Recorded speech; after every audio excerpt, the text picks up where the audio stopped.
Good afternoon, Nigeria. Let me start with a number. 15 million. That's not the population of a country or a random statistic. That is the estimated number of Nigerians aged 15 to 64 currently involved in drug abuse. Put differently, 1 in every 7 Nigerians. And before anyone says, oh, this is a global problem, yes, it is.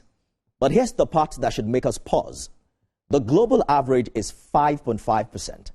In Nigeria, it's nearly 3 times that. 15 million people represent roughly 15% of our working age population. That's not just happening everywhere. This is something deeper. Now let's talk about what people are actually using. Reports show that cannabis, otherwise known as igbo, marijuana or weed, is the most common with over 10 million users. Next are pharmaceutical opioids like tramadol and codeine, substances that used to be medicines on the shelf that have now turned into coping mechanisms. And no, this isn't just a men's issue. 1 in 4 users is female. From 2020 to early this year, 2026, NDLEA says that it has arrested 77,000 offenders, taken down 128 so-called drug barons, secured 14,000 convictions, and seized nearly 15 million kilograms of illicit drugs. Those are not small numbers. That's serious enforcement, right? But the problem persists. Every headline appears to tell us another story, that supply keeps regenerating, that demand is alive, and perhaps that something in the system isn't really being fixed. Now, this is where things get interesting. It's in music, normalize it in pop culture, but criminalize it everywhere else. Why is it cool when a superstar smokes on stage, but suddenly immoral, illegal, or worthy of humiliation when it's someone without fame, influence, or protection? This contradiction sits at the intersection of culture, law, hypocrisy, and youth identity. And it's important that we talk about it. But this is not an anti-agency conversation. Neither is it an anti-artist conversation. It's a serious, honest, grown-up national conversation. We're asking, are we winning this war or just fighting it repeatedly? How should success be measured? And who really should be held accountable?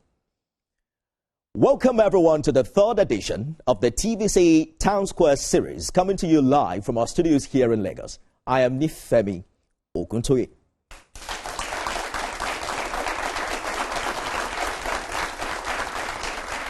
And we are not alone. We are joined by a vibrant live studio audience whose energy, questions, and honesty will fill this conversation, including students from the prestigious University of Lagos. Once again, please put your hands together for yourselves. We also have some officials of NDLEA joining this conversation. Thank you for coming. To everyone watching across Nigeria and beyond, this is your conversation. Join us online right now. Use the hashtag TVC TownSquare. Tag us at TVC News NG and at Nifemi Oguntoye so I can get it as well. Your voice matters. In the TownSquare, we're joined by 4 formidable voices, each a critical stakeholder in taking control of today and protecting our future as we battle against drug abuse. Let me introduce them. First up, we have the chairman of the NDLEA, Brigadier General Abuba Mara, who's represented here by Femi Babafemi, Director of Media and Advocacy of the National Drug Law Enforcement Agency. He's the public voice of Nigeria's war against drug abuse, WADA. You're welcome. And is the man who communicates to us the number of arrests, seizures, convictions, and the strategy behind the headlines. Mr. Babafemi, welcome to the TownSquare. Thank you. Next, we are joined by Honorable Shino Abiola Pella, entrepreneur, nightclub pioneer, former member of Nigeria's House of Representatives, is the founder of Qlux, one of Lagos' most iconic nightlife brands, a space where youth, culture, celebrity influence, and social life intersect. He joins us virtually on the TownSquare. Please put your hands together for him.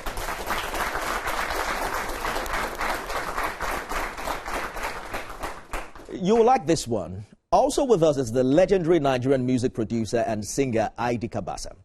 As founder of Coded Tunes, he helped launch the careers of some of the biggest names you know today in Afrobeats, like Olamide, Nice, Banky W, Reminisce, and others, shaping the culture and conversations young people live by. He is the real OG before IG. Idika Basil, welcome to the TownSquare. And finally, we have Dr. Memuna Yusuf Kadiri, a consultant neuropsychiatrist and mental health advocate. She works on the front lines, not in the headlines, not in music videos, but in clinics and families, and in the minds of people battling addiction. She will help us understand what's happening inside the brain. Please put your hands together for Dr. Kadiri. Ladies and gentlemen, the TownSquare is officially in session.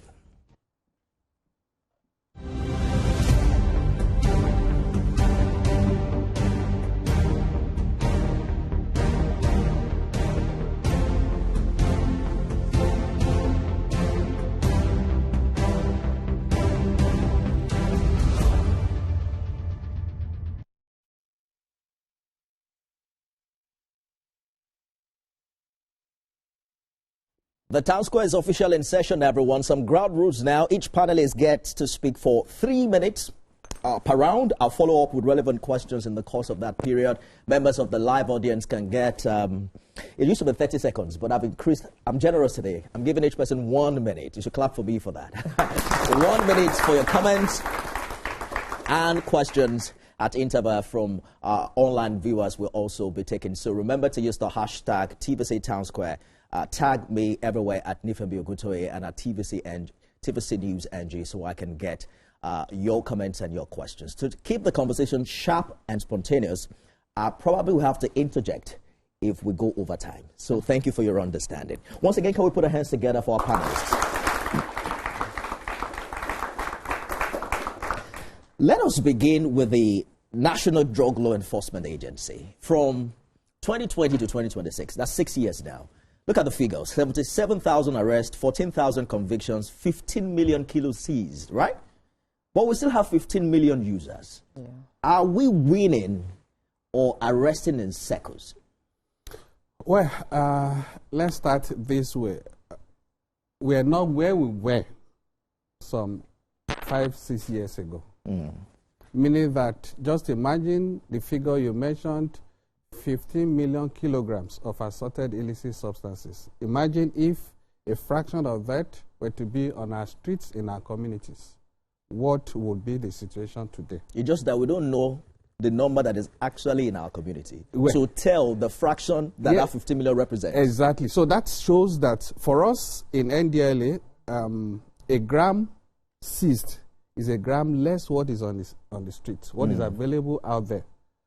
Unfortunately, our own is not just about seizures, arrests. We are also well preoccupied with prevention and even attending to those that are involved or those that are struggling with substance abuse. And that's why we have 30 rehabilitation, treatment and counseling centers across the country today, and we're still striving to have more.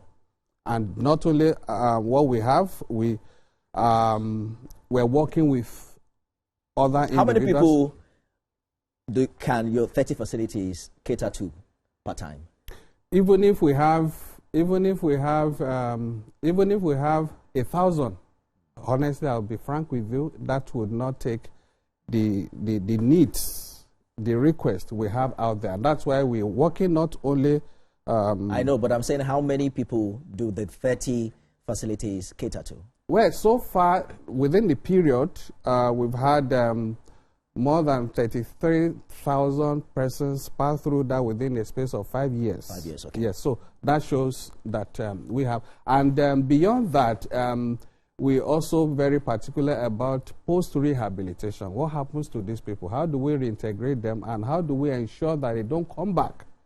And that's why we're addressing some of these factors, some of these predisposing factors, through a lot of strategies. One of that we just launched some 2 weeks ago in Ondo State. That is the Alternative Development Project, to ensure that people, especially those who are involved in the cultivation and sale of these things, are giving alternative means of livelihood so as to reduce, first, the supply to our streets, to our communities, and also to get them engaged, take them away from the illicit, from the cultivation of illicit cannabis. So all of this we're doing to ensure that we take care of, so that people, those that are rehabilitated, they don't find their way back. They are given alternatives of things to do. We're working with the Federal Ministry of Agriculture and Food Security on that. We're working with the Federal Ministry of Health on that. We're working with the Federal Ministry of Education on that. And we're working with our international partners. So, Femi, yes, let us go back to the source, because I'm looking at the numbers now, 77,000 arrests. Yes. But your figure also says you have only arrested 128 so-called drug barons within that period. Yes. Are we just catching the small boys while the real financiers, now stay invisible? If you talk of one single drug baron, he could have as many as 1,000, 2,000 moors, one single, because these things are in layers. All right. And before you get to a single drug baron, you would have broken quite a lot of networks. Before now, that wasn't the case, But now we are very deliberate and intentional about going after the big guns, not just about the moves or the traffickers.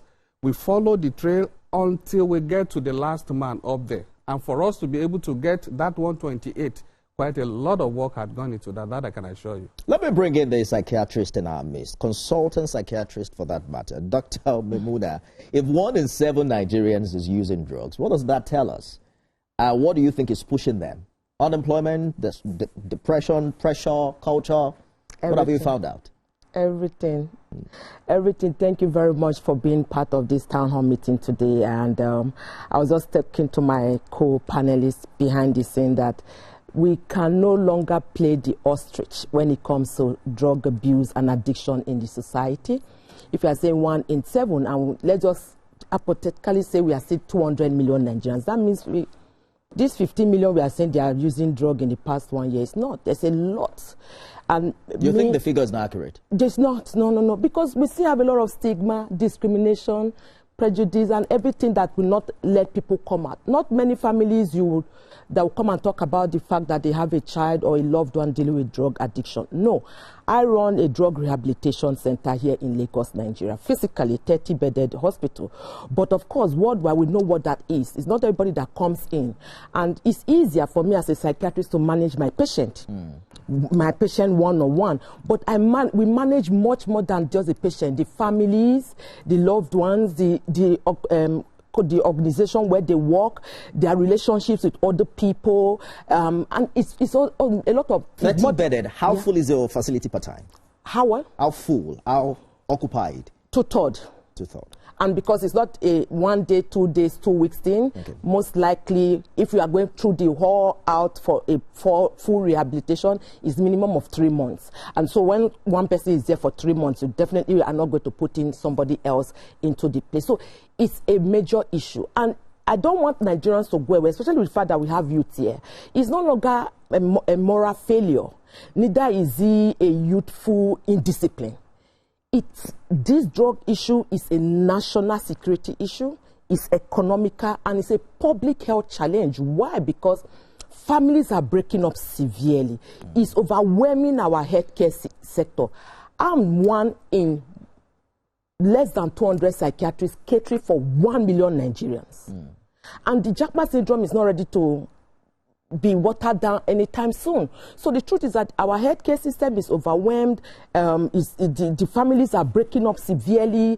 Our churches, schools, corporate sector, they are being affected. Productivity is low. You can't talk about the fact that we should overlook drug issue when we are telling ourselves we want to build a healthy society for the future. If the future that we are looking at now are affected by drug abuse and addiction, which future are we building for them? Because they are going to decision-making skills in the prefrontal cortex of the brain is being affected by drug abuse, and of course, when people take substance at the very first beginning, when we're talking about let's just experiment, is for fun.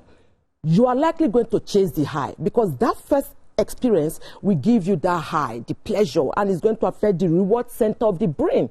And in the process of chasing the high, you will develop tolerance. And what is tolerance? You have to increase the dosage. You started this month in February. By June, you increase it from half wrap to 1 or 2 wraps. To be able to get that same effect you got. And from tolerance, it leads to dependency. Right. And from dependency is an addiction. Right. So I would say drug abuse addiction is no longer an event. It's obviously a process. ID Kabasa. We criminalize the user, but pop culture glorifies the lifestyle. It's in our lyrics. In fact, there's a song that I used to like. I didn't know the meaning of dealer for a while. That one says, Telebatimo ma ko luami. Telebatimo ma ko dilami. I used to lift my hands and worship. Father. Until I found out that dealer actually meant something else. Do you think our music is influencing the behavior, or it's just mirroring the reality of a society? So I think it's both ways. It's definitely because at the end of the day, what really informs what people put out as content is majorly the prevalent value that is in the society. Personally, I don't see drug abuse as a problem again. I think it's a pandemic. Because if we say it's just the users that are having issues, even you that you are not using it, is definitely having a toll on you, which was why I said it's a pandemic. So we all created to this beast that is in the room. Music, whether we like it or not, I'm a practitioner, and I will tell you that it has its own subtle way of creating mindset, of creating, like for the song you mentioned now, it's a reflection that there is something that I think people want to run to, more like an escape route. Yeah. Which over the years, when we have these conversations, even myself and some of my colleagues, we notice that we always treat the symptoms. We don't look at the root cause. You know, while I was listening to the conversation going on, because beyond the family, we can say the family. And when we say the family might be why probably some of these kids, they want to sing about what they are escaping to. But you also have to look at it, that because the way we go up after it, we try to blame either the parents. We want to blame the father, we want to blame the mother. But you would also realize that these same parents, so they raise other kids that are not using those same substances. So it's a very, I'm not going to say it's complex, but it's actually a thing that I think we need to first tackle from the place of our values, from home. Then when these people come out, then what we reward in the society, especially in the society like ours, that people see your greatness from what you have, material, which is what encourages a lot of people that are the baron and all of that. They see that as a means of doing business. They are not doing business to get high. They are doing it to make money, to oppress other people. You understand? When some of these boys want to sing, the example of rich people that they see are all of these people. So they get to call their names, they get to celebrate. And by the time, and these barons, whether you like it or not, they are very, let me use the word, smart with their agenda. They don't come to the industry with the hope of saying, yes, we want you guys to help us sell the drug or even carry the drug. All they need to do is to finance you. By the time you start mentioning their names, you start saying some of the things, and they fund that too. So the question is, are we, those that are not in support of drug, are we putting our money where our mouth is? Are we funding campaigns? Are we funding the type of music that will not carry all of these things? Because we can stay and criticize and say what people are doing, or look for scapegoat, by the way. We will not say this person is doing it, that person is doing it. But the question is, are we just going to stop at the point of just criticizing rather than funding like a 30-bed hospital? To me, I'm sure if it is in a sane country, I should be shouting that 30 is small. Because like I said, it's a pandemic. I work with young people, I work with artists, and I love the fact when she also mentioned the part of what our religious bodies are also doing and not doing. Yeah. By the way, this is a pandemic. We should have lockdown spots everywhere. So are we really funding what it takes to rehabilitate, and at the same time to the family system? Are we funding a proper family system that will make us to nip it and the very root cause of it. Let's go on a short break. When we return, we'll explore that further. For instance, there is the perception that smoking cannabis helps the creative process, right? And that's the perception that we have. In fact, there is a call to legalize recreational cannabis. And we'll see that happening in several other countries. We'll explore that as we talk about enforcement versus reality. Stay with us, everyone. Don't go away.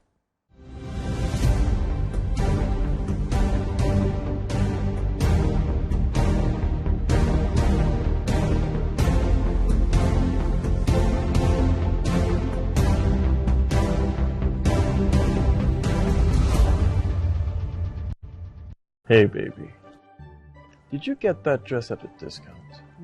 Because I want it 100% off.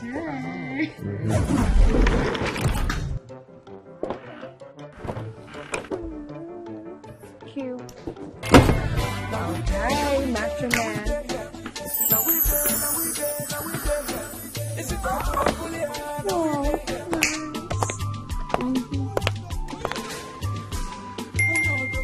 Hey beautiful. Hi. Me, you, dinner in Dubai tonight. What do you say? Across continents, Nigerians are making their mark, building businesses, shaping landscape, creating impact, carrying the green-white green with pride. But beyond these success stories lies one powerful truth. We are stronger when we connect. Join us on Diaspora Connect, a program that bridges the gap between Nigerians abroad and opportunities back home. Each episode showcases the inspiring journeys of grass to grace and the resilient spirit in the diaspora. From entrepreneurs driving change to professionals investing in the nation's future. Don't miss the program every Saturday at 5:30 p.m. on TVC News. Together, we're building bridges that strengthen our identity, our economy, our nation.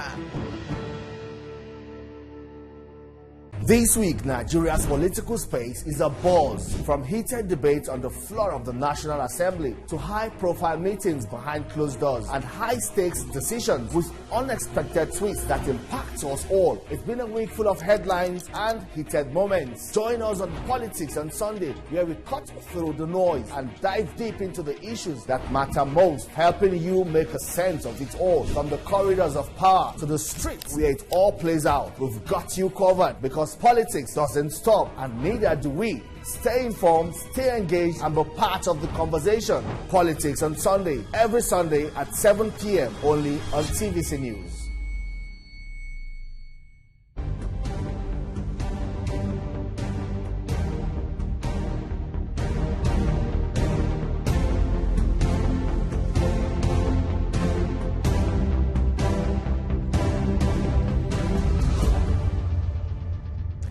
Thanks for staying with us, everyone. You're watching the TVC TownSquare 3.0, and we're exploring conversation as regards the war against drug abuse. I'm joined by a fantastic and vibrant audience all the way from the prestigious University of Lagos and officials of the NDLEA. Please put your hands together for yourself, please. And thank you, my panelists, for staying, because globally, countries are experimented differently with drug policy. In Portugal, for instance, they have decriminalized drugs like cannabis. And statistics have shown that since 2001, when they did that, there has been a significant reduction in drug-related harms like overdose death and HIV infection. In a country like Canada, cannabis is legal, it's regulated, and it's taxed. So resources from the tax is used in sectors like health and education. In some states of the USA, they are approaching, a health-related approach that is not just penalizing drug users. The situation is different in Nigeria. So I'm coming to you, my beautiful audience. I want to hear your thoughts on whether recreational cannabis should be legalized in Nigeria. And we're going to use voice votes like we're in the National Assembly. So the bill is, should recreational cannabis, otherwise known as Igbo weed, be legalized across the nooks and crannies of Nigeria? For the inspiration and enjoyment of young people. All in favor say aye. No voice. All against say nay. I guess they are very shy. They are not shy. They are realistic. They are being realistic. They are realistic. The 10 million users of Igbo, they didn't come and say They are realistic. By even saying 10 million, you have taken almost 600,000 of it. Yeah. That's 10.6 million. That's almost 11 million. Yeah. But let me ask the artist in our midst. Ali Gabasa, have you tried Igbo before? So I was lucky not to have, but Not at because, all. yeah, I went to an all-boys secondary school, St. Finbar's College, and I saw the effect on few friends. But we see your music video with people smoking it. You are not tempted? You see me with people smoking. So that was why I said I was, let me use the word lucky, that I was able to ask questions. Was I tempted to want to try by some of the, should I use conversations around it, some of the lies that we tell ourselves, like some of the conversations that you put forward now. Because, you know, people love palliatives. We like comfort. Because of our drive for palliatives, we get ourselves into situations that the palliative will now become so much of an escape route for us that we don't want to live. It's like saying, creating orphanages. As far as I'm concerned, orphanages are like palliatives. I would rather fund making sure that we have good family systems, that you will not be having parents going to dump their kids than to be, you understand? So I was lucky enough. Then there were conversations around, which you mentioned before we went on break, that people think Igbo actually helps with the creative process. I've been a creative person right from secondary school, and I have questioned the fact that people hail me, they say you know how to do this thing, and I don't get to smoke anything. By the way, I had to stop taking too much of Coca-Cola. Not because anybody, not because of diabetes or anything. I know that anything that I cannot discipline myself with has control over me.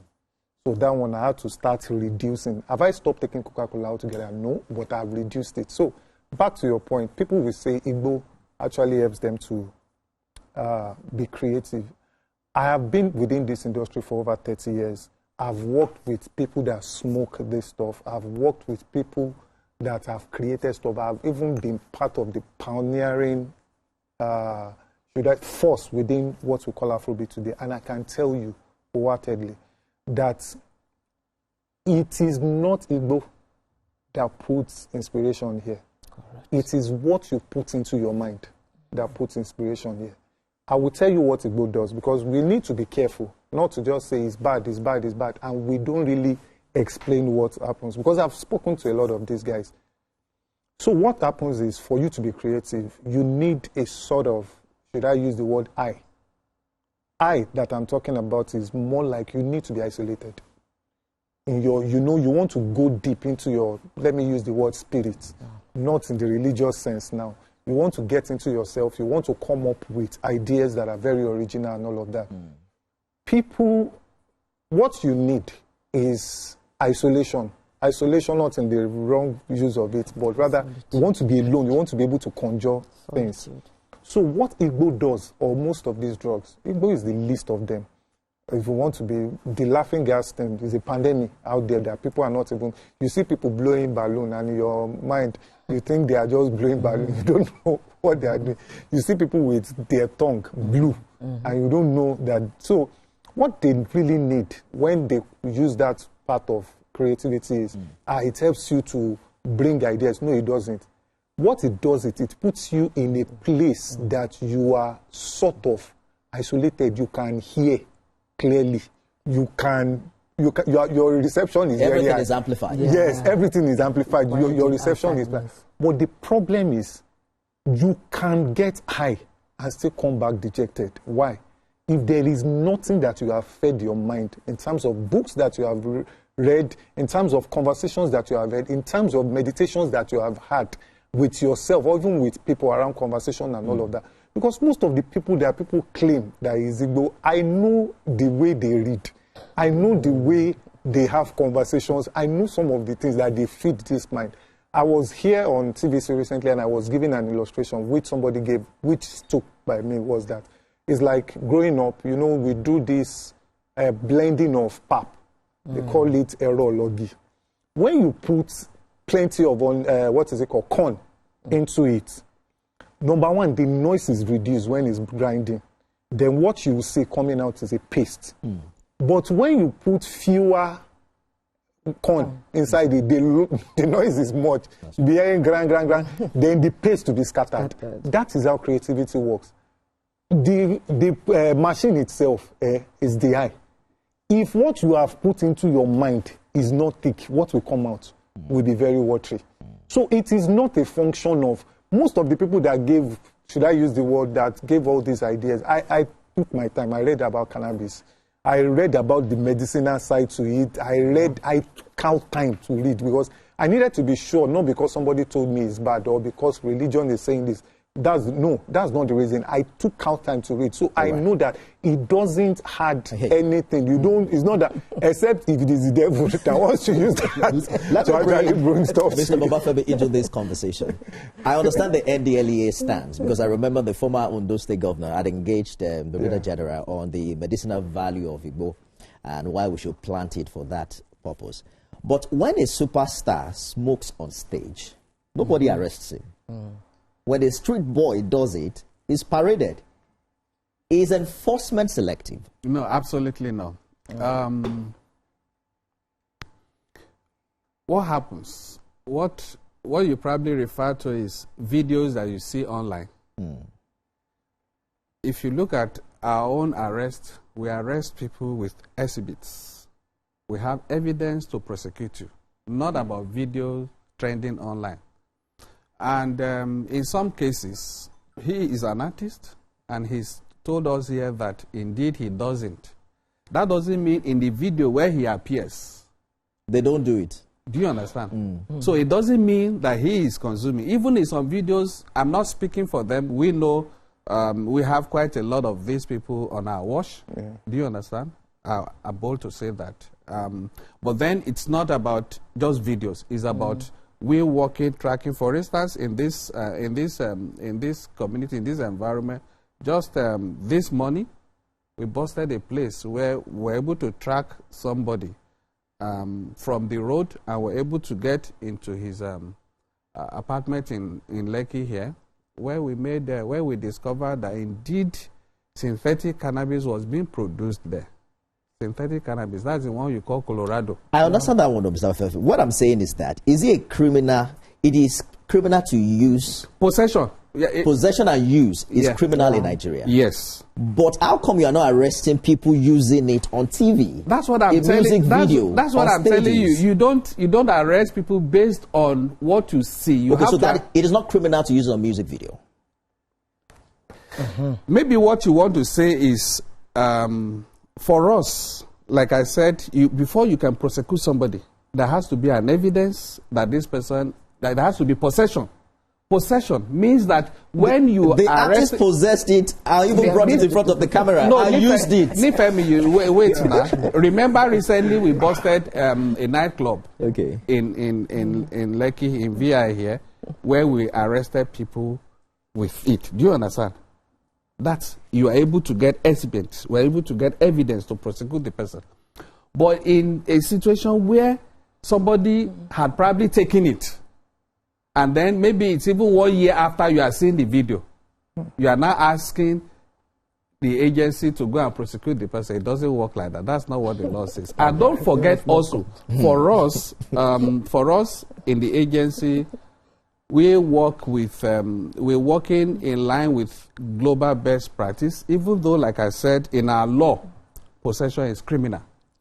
But more often than not, we tend to prevail on people, those who are using, discourage them from using and provide them support, help to take them out of it, rather than punishing them for it. Because there are quite a lot of, Dr. Memuna actually spoke in that direction earlier, because there are quite a lot of factors responsible. But our laws do not reflect that. That's exactly what we're saying. The Indian Act of 1966 will jail you for up to 5 to 6 years for using cannabis.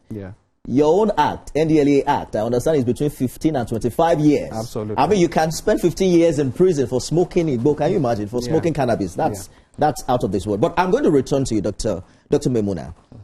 What's the impact of glamorizing this? What does it do to us psychologically, especially to young people? What they watch on TV? Very important online question. Very. And, you know, we talk about, before now, we used to talk about the gateway to drug abuse. And two major culprits are there. Alcohol and cigarette, right? And so people need to see it as a problem that when I smoke, it's not a big deal. And then we now water down to shisha.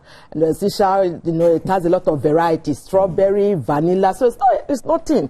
And, you know, you go for naming ceremonies, the whatever, let's appease the gods and, you know, and all those other things, right? So it looks as if it was okay. And then, being a researcher and a clinician in this current dispensation, I would say, with time, we started understanding that it's no longer fun to just take any of these substances. Then it was looking as if it's fun and the youth will experiment and everything is all right and all. But now we are seeing it clearly from the PET scan, there is a whole different change. Drug abuse, or whether it gets to tolerance or dependence and eventually addiction, changes the whole, you know, morphology of the brain, changes the structure rather of the brain. So it's not, and it's now a mental health related issue. So when we glamorize it and when we normalize it, it looks as if it is okay. It is not. So we have to retrospectively sit down and say, look, this is not something we glamorize. Because these superstars are successful. They have so much money, you want to become like them. And they smoke. And then you now come and tell me that smoking is bad. How do I understand that? And they're on stage taking the little cup, especially most times it's the red. It's a red cup. You get it. And then they're taking it and then they're smoking and all that. Let's understand, and I like the fact we have youth here. Whether you are Taye or Kende, Hassan or Hussein, or Dio or Ahiri, the truth is that your brains are different. Whether your father has been taking this substance for the past 30 years, nothing happened to him, he is different. Whether your uncle has been taking it for the past 50 years, he died, nothing happened to him, you are different. Your own one time of taking it, you may be on the street. And this is University of Lagos, right? Yes. Yes. I have done 2-3 campaigns campus-wide in University of Lagos. Definitely not this group of, because we've not done it since COVID. We've not, so in the past 5 years. So if you have not been in Unilag before then, you definitely not know that. We used to work with the counseling department to do campus-wide campaign on drug abuse and all that. So glamorizing it is a big issue. So what are we saying? That person you think is successful now, with time, some of them, they may come down with cognitive decline, forgetfulness, mindfulness, and even coming down to drug rehabilitation issue. You will not see that somebody that has money. We rehabilitate some people not in my center. Some people, they will go and get a whole house because they don't want Nigerians to use them to catch cruise, right? So they will get a whole house and say, Dr. May, come with your whole team. So I'm there as a psychiatrist. We have the medical doctor, we have the psychiatric nurse, we have the social worker, we have the psychologist, everybody.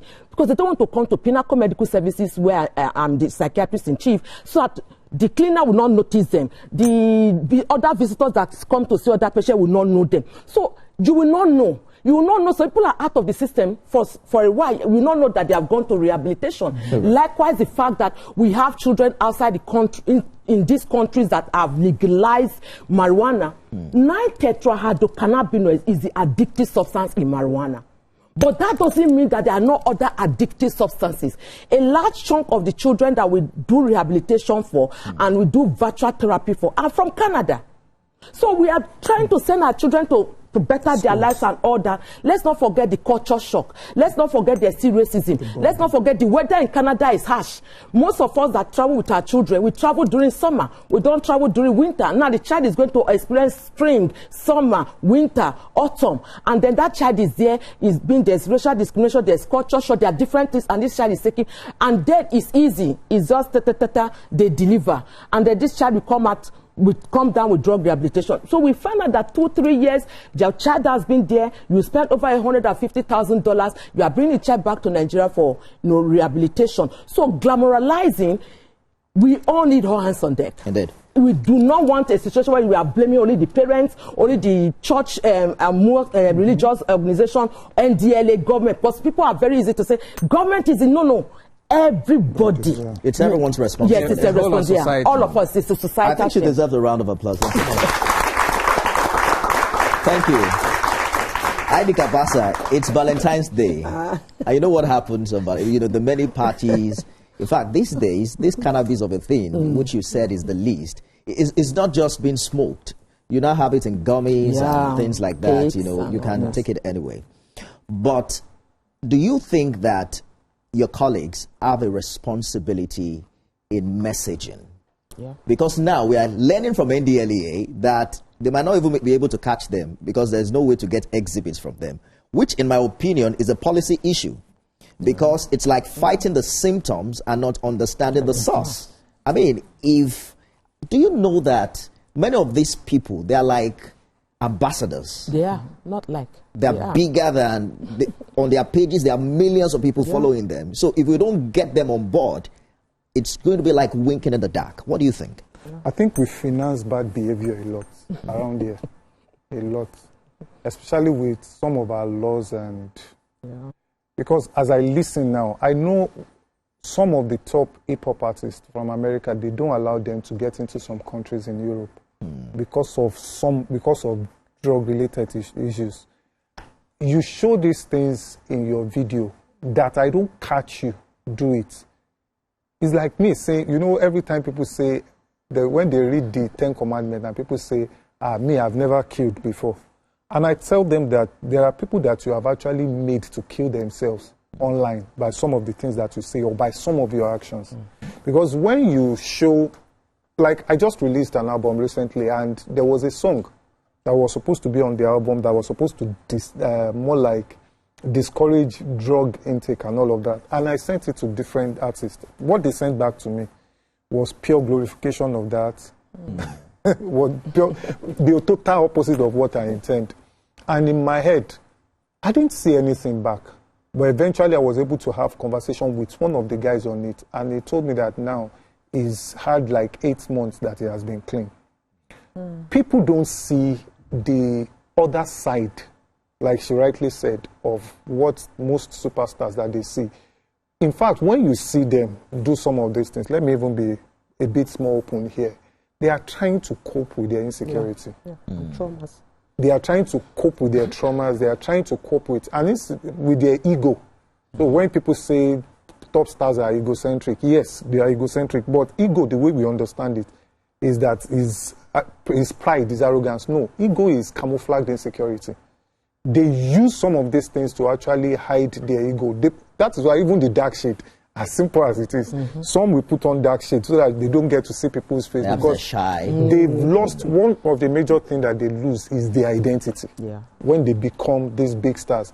So there is always a need for them to, and when you now start to justify what somebody is using as a coping mechanism that is destroying them, to now think that that is the end thing, you understand, about the whole of the person's career, then you begin to know. So I think for law enforcement, sincerely, there is a need to also, I know NBC is doing a whole lot. I know some of these organizations. That's actually where I think. Yes, NBC is doing a whole lot too. But NBC cannot do so much with social media. People don't watch TV again. They don't watch TV again. So they don't watch TV again. So there is a need.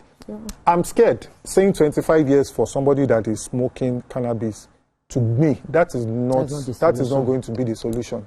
You're saying that that law is no longer realistic. It's obsolete. Is the law meant, I want to ask, is the law meant to punish or discipline? Because there are two different things. Mr. Babafemi is here to answer. So if the law is meant, to discipline, which is rehabilitation, like what they are doing. I already answered that part of it. That's why yes, 25 years is very primitive. Just a minute. Have you actually convicted a cannabis smoker for 15 years before? Has it ever happened? That's exactly what I was trying to let you know that that may be in our law. That's possession. But then in our own practice, because we are now treating this whole issue as a public health issue, which it is, rather than arresting and punishing those people, Because when we arrest people, we have to first determine, are these ones users or dealers? We have to separate. The moment you are a dealer or there is evidence that you are trafficking or profiteering with this, that's a different ball game. But if you are a user, then we tend to be more empathic towards you. Let me give you an example, Support and help to such people. so that young people watching can understand. You know, there are times when you are driving at night and NDLEA officials stop you. Yeah. If you are stopped and they found cannabis, I'm using cannabis because it's the most abused anyway. abused, right? Yes. And they found just enough quantity for only you. Yeah. That means you are not a dealer. Well, you are a user. You can't determine at that point. No, because you are looking for exhibits now. That's the only thing you found with the person. Yes. Are you going to arrest that person? First, the fact that you have it with you. Yes. You are a suspect. And then when we take you, we have our parameters to determine, because we have to do further investigation to know what's your background. What have you been, we check, fortunately we have a full directory of assets and financial investigation. Have there been transactions, money coming in to your account through this, or you paying other people or supplying and all of those things? And then the quantity would also be, is also a factor. So if ultimately it is determined that you are just a user, then we suggest such individuals to treatment, counseling, and rehabilitation rather than prosecution. That I can tell you. But then if we have evidence that indeed this person, it's beyond being a user, then you face the full wrath of the law. My thinking, and I don't think you agree with him, my thinking is that I don't think punishing it is effective. It's not. And that's my personal opinion. Because I can mention places where people smoke on a regular, these things. And even law enforcement agents join them. So, allegedly. Anyway, the point I'm making, and I want to go to the doctor. I want us to be able to balance this conversation. There are people who smoke cannabis and they don't abuse it. Smoke it and they don't abuse. And it has no So what is abuse? You tell me. It's an illicit substance already. You tell me. But the point I'm trying to make is that, well, there are nations of the world where it is legal, right? Where they focus on the public health issue. Is there any medical definition or interpretation to that? To abuse. Or explanation to that? To abuse. No, to use to recreational use. But no abuse. The thing is about abuse, as the word is an English word, meaning you are using something in excess. If you are using something more than it's supposed to be used, you are using something abnormally. And then before it eventually comes to, why should you see Dr. May, right?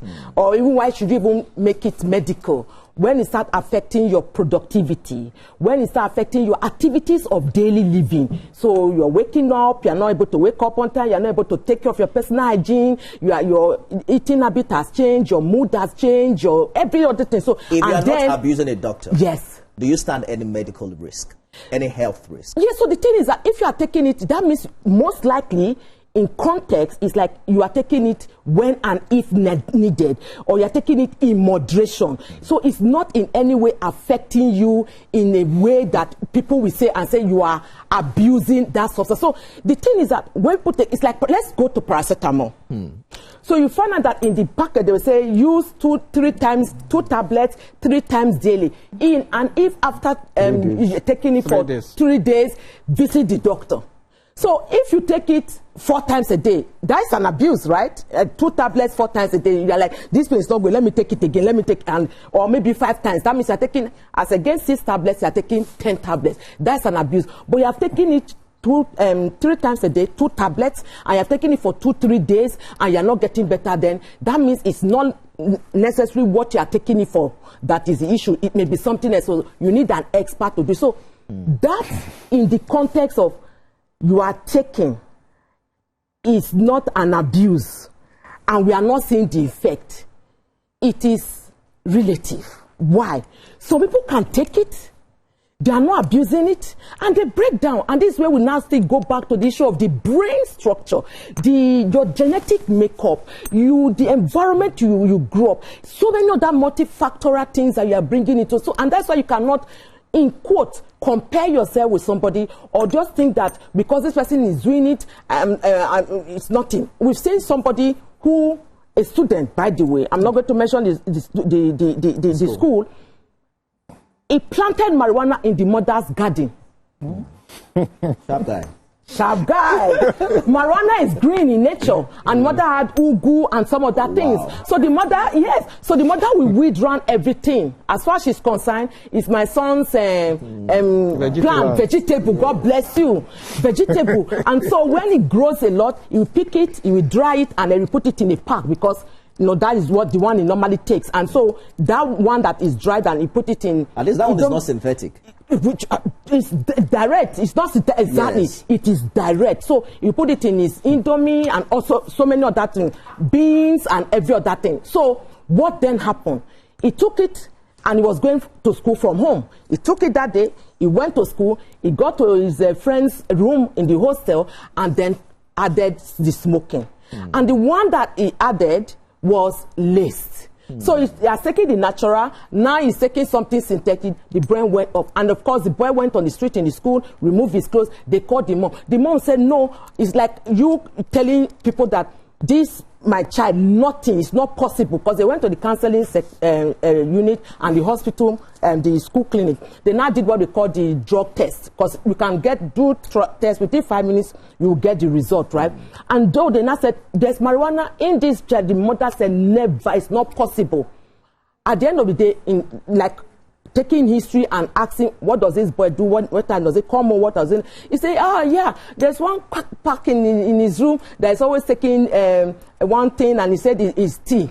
It's tea, and makes him strong. It's green tea. It makes him macho and all that. They say, Mommy, have you ever taken that? He said, no, that the boy said that that thing is for Gen Zs, that you get giving 6 packs and all that. So they told him what to go and bring it. Lo and behold, he said, oh, fuck up. So those are some of the things that we I think there is the need to clear something. Yes. Please, whether synthetic or not, yeah. the law in Nigeria today prohibits everything, the use or abuse of cannabis. Please, because young people, you are here. Cannabis is cannabis. Is cannabis. It's illicit. Yeah. Please don't joke with it. The fact that we're saying we are being lenient towards those who are users does not mean the law allows you. Yeah. If you are caught with it, you may not be lucky. I'm just playing the devil's advocate. Yeah, I know. That's why I need to clarify that. So that because I had told my producers that I needed a cannabis advocate on the team. Yeah. Because we have to be very realistic. Beyond the letters of the law, what is our reality? So that is where I'm going to say, we don't need to be legalistic about this. Exactly. So is cigarettes legal in Nigeria? In fact, on it, you will see smokers are liable to die young, but people are still smoking. And we know smoking is killing people. Sugar. As sugar is me, I have sweet tooth, so I know I know how long it took me to stop using white sugar. They sell it everywhere. It's legal. That it is legal. That it is not even it is not illegal to have. Does not mean that it is healthy. Exactly. Which is where I think if we start to look at it from that point, we will stop punishing. We will start looking for ways to nip it. And I'm saying, if you come from the part of when it's just a recreational thing, let's be careful not to be providing palliatives that are not sustainable to people. We are providing a sort, people are, what are they really running from? I think those are the things we need to pay attention to. Like right now, we keep complaining that the pandemic is much in Nigeria. This is a generation where people compare themselves, where everybody is looking for affirmation. Everybody is trying to run away from the crowd. They want to just be on their own. I work with a lot of these guys, and by the time you start talking to them, you will notice that they, as simple as our phone is, I can tell you that phones actually causes drug abuse. Because you have seen a lot of stuff online. When you go to your phone, you see stuff that is making you to feel less of yourself, that is making you to, then the next thing is, you are looking for a feel-good moment. Then the next thing is, you are going to some of these drugs. So what are the real root cause? Sincerely, for me, where I stand, I think it's a problem of identity. Where people really don't... We're going to get to this solution. So I think... Yes. Why I had to interject now is, I notice when we ask some of these guys, they tell you that, but it is legalized in some place. Like I told you, I said I read about it. It becomes abusive when it is not recommended by a doctor. And I don't think even in those countries, they recommend you to go and smoke it. They put it into the medicine that they give some cancer patients and all of that. They know, at least they know dosages that they are going to, and they put it's not, you know, when you smoke, you're not only taking the actual elements that is in it that get people out. There are other stuff that come with it, which are the other stuff that actually causes cancer. So we need to be careful not to now reduce it, try to glamorize it, like you rightly said the other time. We need to be careful. When you were talking about Portugal legalizing it, you also decriminalize. You also didn't refer to those that had decriminalized and now have gone back. Because so when like Thailand had not come back. Even in the US. Quite a lot of this. And when you also when you also point the example of use Portugal as an example. As at 2018, when the drug use survey in Nigeria, when that report came out, the population of Portugal was about 10 million. And the population of cannabis users in Nigeria, as at then, was 10.6 million. That's those age between 15 and 16. That's more than the whole country itself. We have a larger nation of cannabis users. So we have to be very careful when it comes to this issue. Stay away from drugs. Well, I'm just doing devil's advocate. Yeah, that's why. Because I see you are doing the devil's advocate. We have to stay away from drugs. Because when you move around in Nigeria, you see a lot of, mad people around without clothes. Some of them are also a fallout of the pandemic we're talking about. When we return after this break, we're taking the conversation to the audience, and wherever you're watching from, would like to hear from you. Use the hashtag TVC TownSquare, tag at TVC News NG, and at Nifemi Oguntoye. Stay with us, everyone. Don't go away.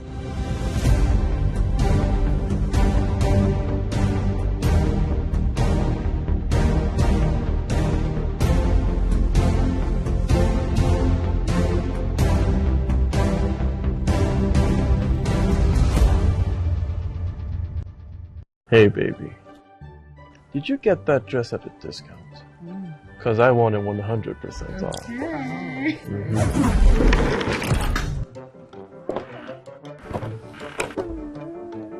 Cute. Okay, Master Man.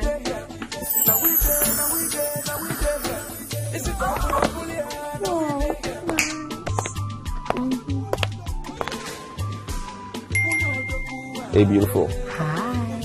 Me, you, dinner in Dubai tonight. What do you say?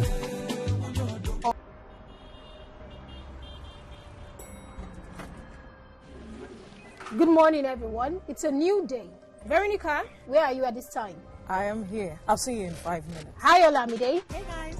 I'm just at the rooftop, keeping my finger on the pulse and my eye on the street. Hey Toma, good morning. Hope you're up and ready for the show today. Yeah, I just got to the office now. Have you contacted Abuja? Hello guys, we are set and right on our way to the studio. And the guest is standing by. Hi Ria. I'm almost ready. Just let me get my gram for the show. Good morning, Ibrahim. What about the dailies? I just grabbed the papers. I'm on my way. Good morning, guys. Hey. Right. Nobody knows how the day will go, but every day starts with breakfast. Start your day right here on TVC Breakfast every weekday from 7 a.m. only on TVC News.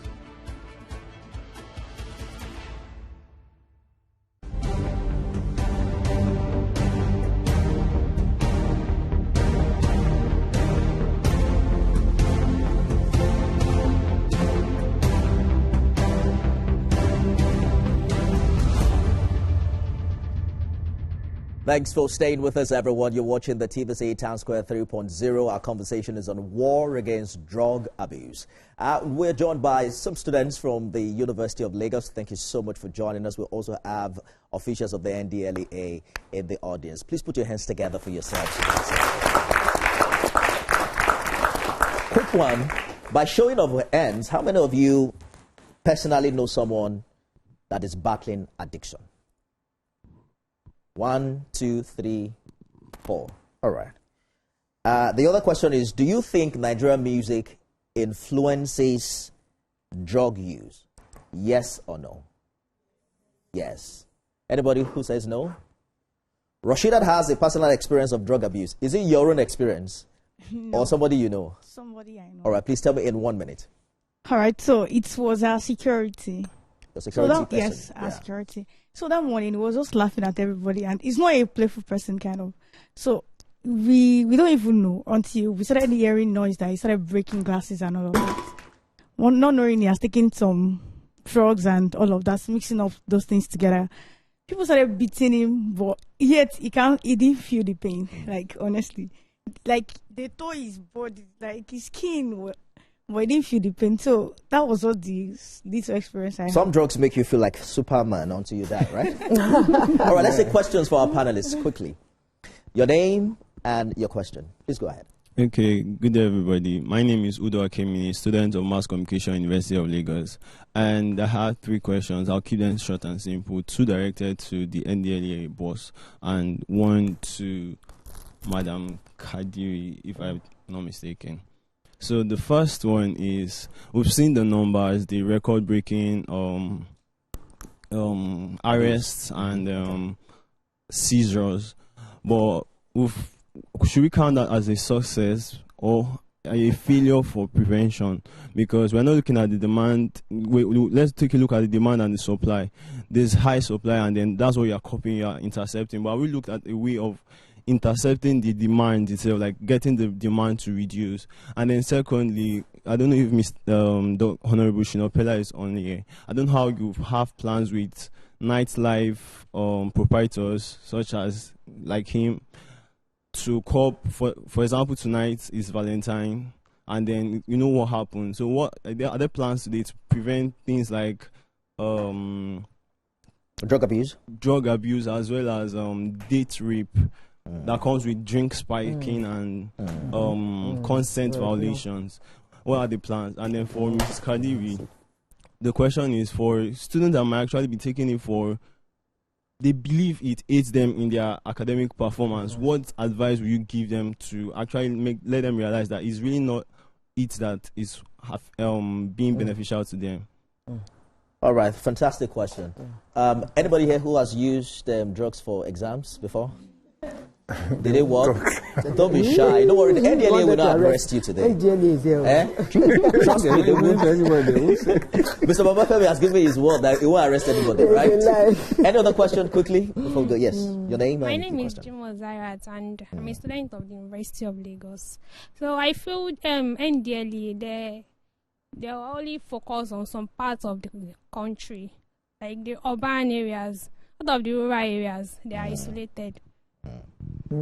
Any other person with a question? All right, please go. My name is Ibrahim Aisha Sano, and I'm from University of Lagos 100 level. My question is that how do we expect the young Nigerians to not use drugs? Like, how do we expect them to cope with depression and every other thing aside using drugs when there's unemployment, bad governance? I'm never saying bad governance. So I feel like that's just the way they want to like cope with it. How do you people want to like make them not take drug to deal with their situation? Are you talking from experience? No. So you're saying that it's practically impossible because of the level of depression and economic situation of the country? Yes. I thought they said things are getting better. Anyways, any other question? Let's go. Yes, please. Good afternoon. My name is Juanita Adebisi. So my question is to Mr. Babafemi. What is the NDLEA doing in terms of creating more rehabilitation centers? Because 30 centers across the nation, it's quite low. There should be more. And what are they doing in terms of seminars and educating people, even students, on the impacts of drug use? All right, let's take 2 more questions. Any question for Idika Basa? Yeah, please just go ahead with your question. Your name and your question. Good day. My name is Susan from University of Lagos. This is to the NDLEA person. NDLEA in trouble. This is about corruption and all. People gets like, how would I put it, like framed.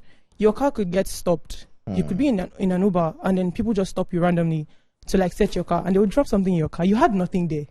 This is a personal experience. Yes, I booked the ride, and they stopped me on the road, and there was nothing in my. I don't smoke. There was nothing in my car. All of a sudden, they're shouting that there's weed in my car, and I was like, "There's no weed. I don't take." Eventually, we had to give them money for them, and it was a ridiculous amount of money. How much did they give them? I gave them we contributed about 450k. We were like 4 in the car. 450k on the spot. And they told us that we should go. After we dropped it, after we gave them the money, they told us, okay, you can go. You gave them 450k? Yes. Where did you get money from? My savings. Oh my. Yes, they did not allow us go. Which officials are you referring to? NDLEA? I don't know, security, police, everybody. I don't know how to. They collected our money. Better. I would have helped you, but unfortunately, you cannot pinpoint NDLEA in this case. But I understand what you're saying. Look at their uniform. They wear brown. Did you see them? It was. I think the uniform was green. No NDLEA officer would do that. That I can assure you. It was the police. Yes. How do we do the whole corruption thingy? Because they collected our savings. Thank you. Fantastic questions. Please put your hands together for yourself, brother. All right, so we're going to get answers to the questions. I'm told that Honorable Shino Pella is online. He's the founder of QLux, a former member of House of Representatives, and he works actively in the intersection of youth culture and what we now discuss as drug abuse. Honorable Pella, thank you for joining us on the program. Let me begin by asking you first if you acknowledge that nightclubs play a significant role in the issue of drug abuse, and how are founders and owners of these clubs reacting to this reality? Thank you very much. Firstly, I apologize that I'm not able to be in studio personally today. There's actually, I think, a misconception between my media secretary and TVC. And he knows that I'm always passionate about anything that has to do with, the teeming youth of our great country. So definitely, it is something that he knows that I'll definitely get my attention. But unfortunately, today happens to be the 80th birthday celebration of my stepfather. So the whole family is here. So I said to them that no matter what it takes, I would make sure that at least I spend some time to be able to, to exchange ideas on this, because this is actually a problem that I see that affects, the engine of Nigeria. Because when I say the engine of Nigeria, if you look at the population of the youth in Nigeria, we have at least about 56%, that is, possible to use to get addicted to drugs. And, between these, at least between the age of 18 and 35, is actually the company's workforce. So which becomes, the engine room of the country. And if they are swept away by drug abuse, then it means that the economy stalls, So whether we like it or not, I think it's a problem that we actually need to, pay so much attention, to. Yes, the entertainment industry in general is not just about, talking about nightclubs. We talk about, the entertainment industry, because even now, if you look at, the entertainers, the kind of picture that they paint, with when, they are shooting music videos, when they make people to want to show that they arrived, they are there, showing all sorts of things, like maybe from smoking weeds and things like that. And this doesn't mean that we need to keep, to ban songs, but what we need to do is actually to create another dimension, for people to actually see that there are incentives, for people who actually represent, what is meant, the way that it's meant to be represented. Then looking at, the nightclub, like I'll talk from QLux's perspective. As I speak, I'll use this opportunity to commend, the good work of the commander of NDLEA in Lagos, that's Abubakar Wali, because as we speak, the club and NDLEA, they are going into having like an agreement, to see how we can be able to, curb drug use, in Lagos. So, and I know they've been going back and forth with the management, looking at, what is required for Quilox to do as a brand, and what is required for NDLEA as well to do as a brand. Because if you look at Nigeria as it is now, I think even looking at, the legislative harm of the laws that surrounds, people using drug, we need to first of all separate these laws from a user to somebody that is peddling. A user of drugs is somebody that needs help. Somebody that is peddling is somebody that is making money from illicit business.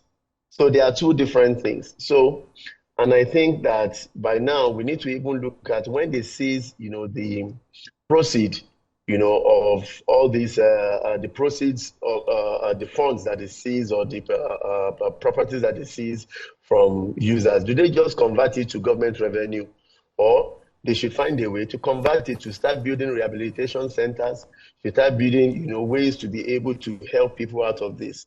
So there are two, different things that I think that as the people that will work, and this is exactly, I'm just speaking from Quilox angle. All right. Because this is what Quilox will be doing with the NDLEA. Let's talk about nightclubs for a minute, Honorable Pella, if you can hear me, because you mentioned that there's a relationship between nightclubs and NDLEA.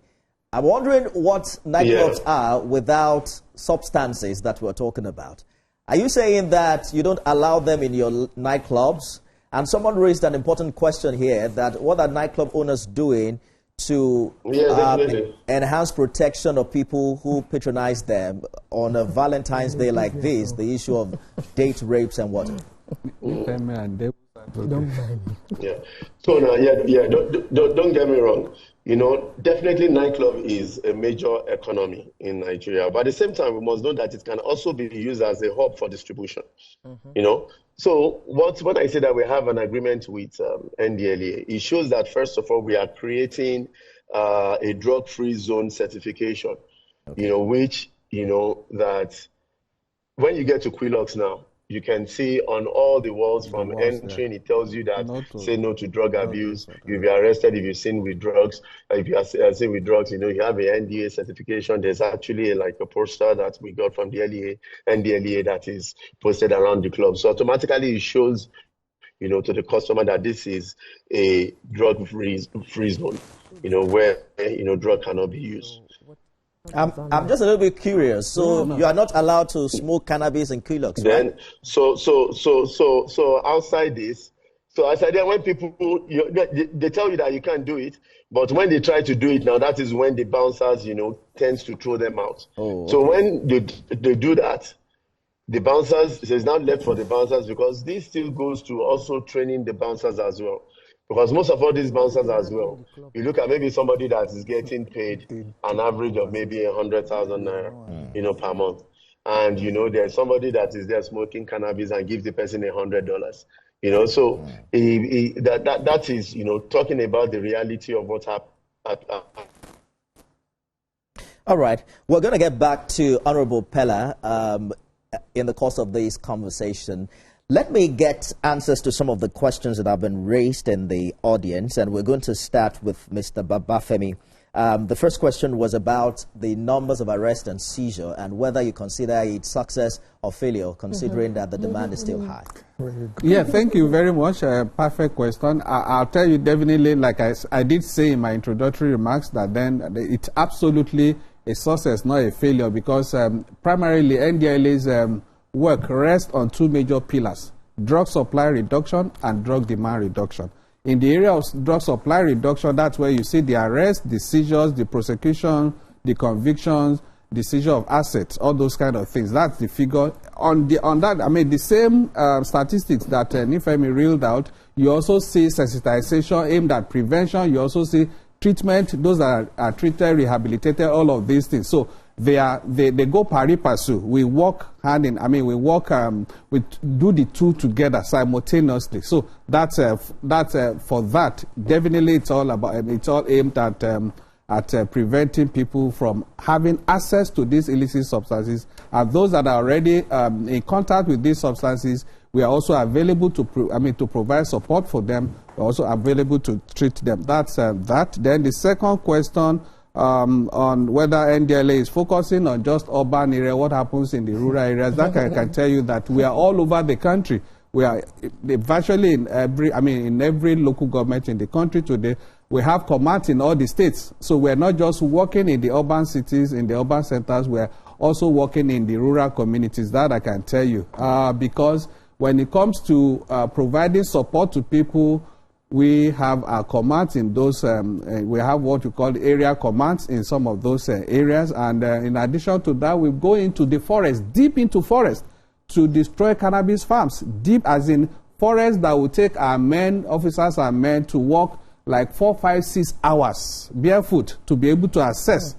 So meaning that we walk in those places for us to get intelligence about the existence of such cannabis farms, or even what we call the clandestine laboratories, methamphetamine, the one popularly called Nkurumiri, because they know we are all over the cities combing, searching for this. Some of these people have moved into the hinterland, so we have to also follow them. They were destroying and dismantling a lot of these things down inside the rural communities. That I can tell you.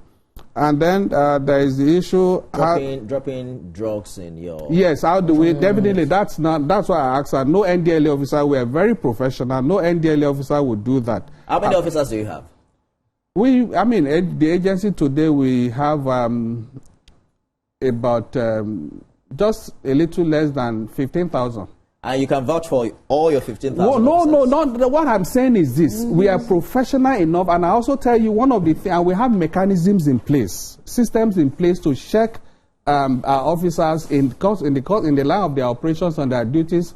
NDLEA today is probably the first to be using body cam in our operations. Body cameras, we have that. We wear that in our operations.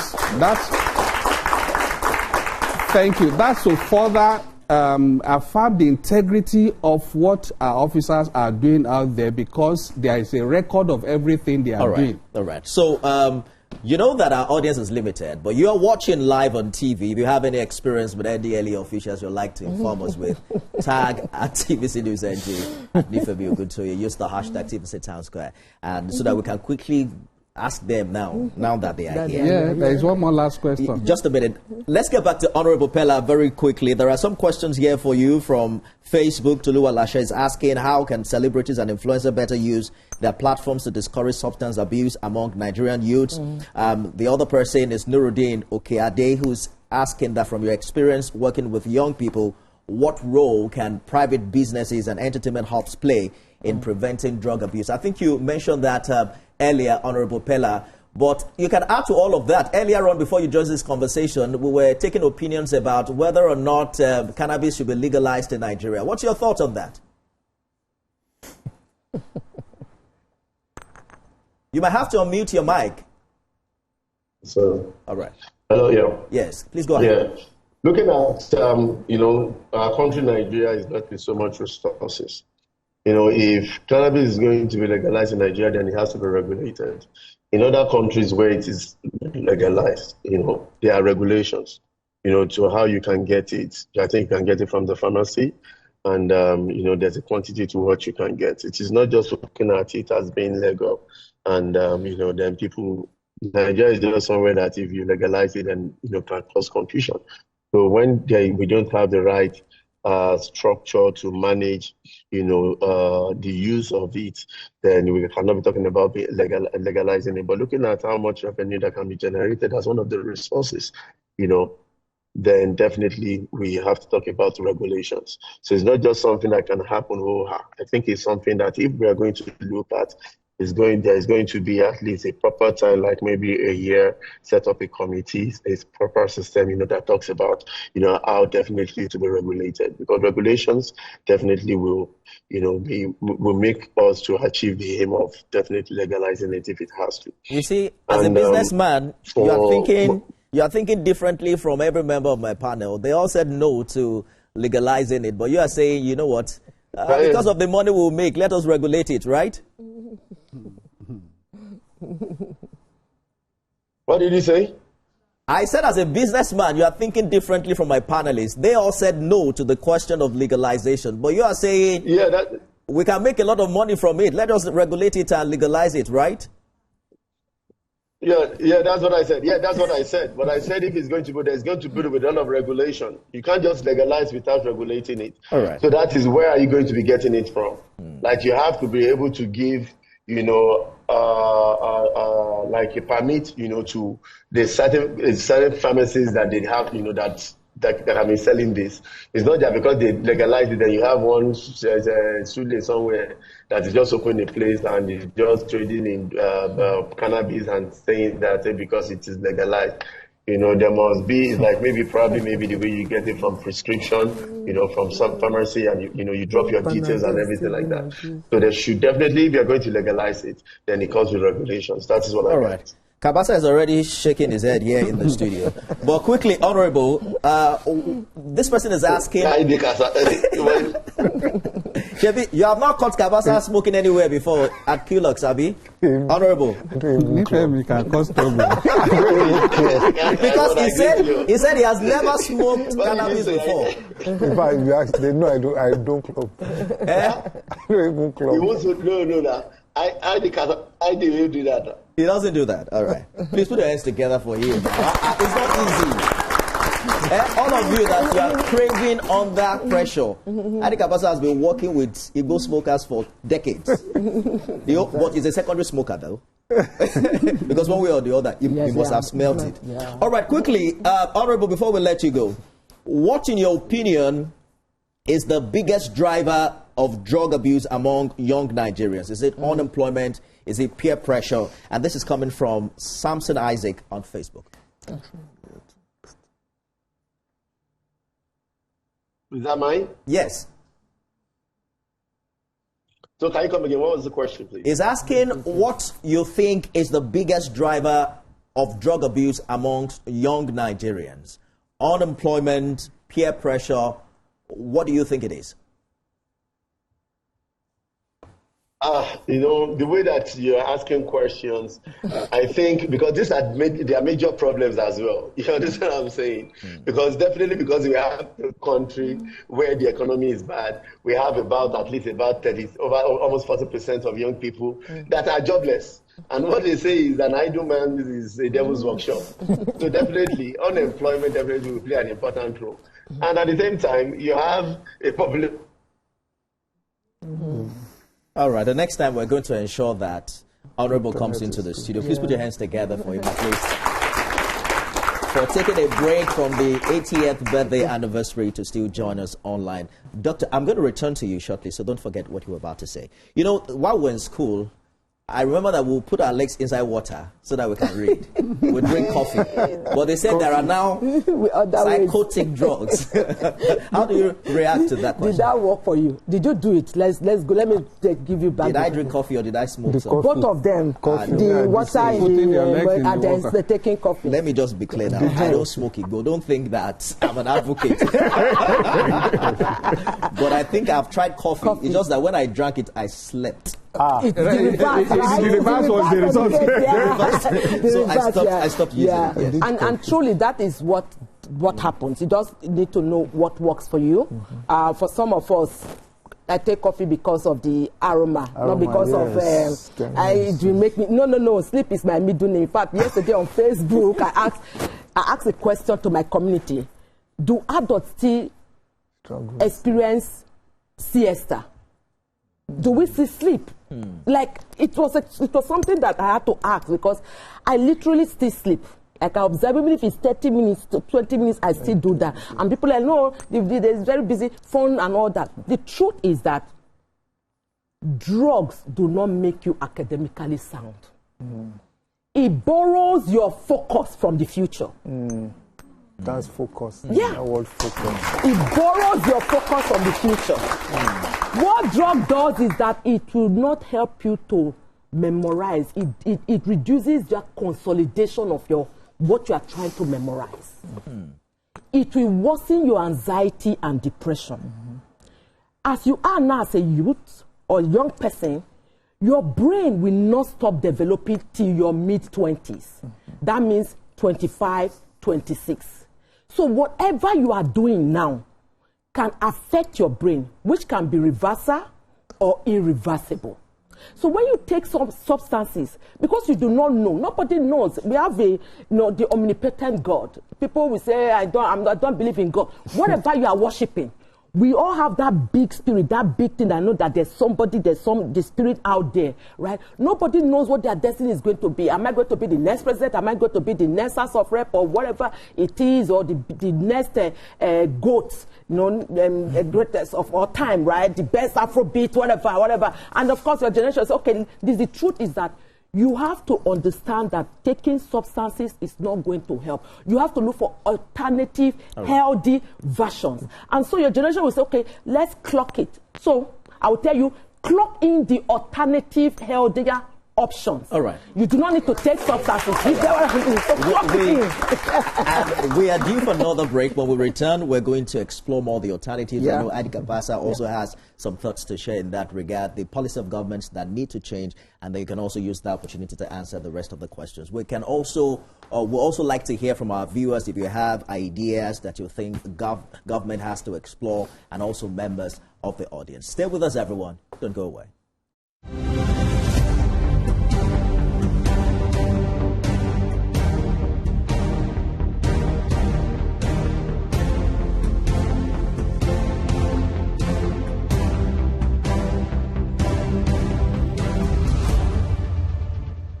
Hey baby, did you get that dress at a discount? Because I want it 100% off.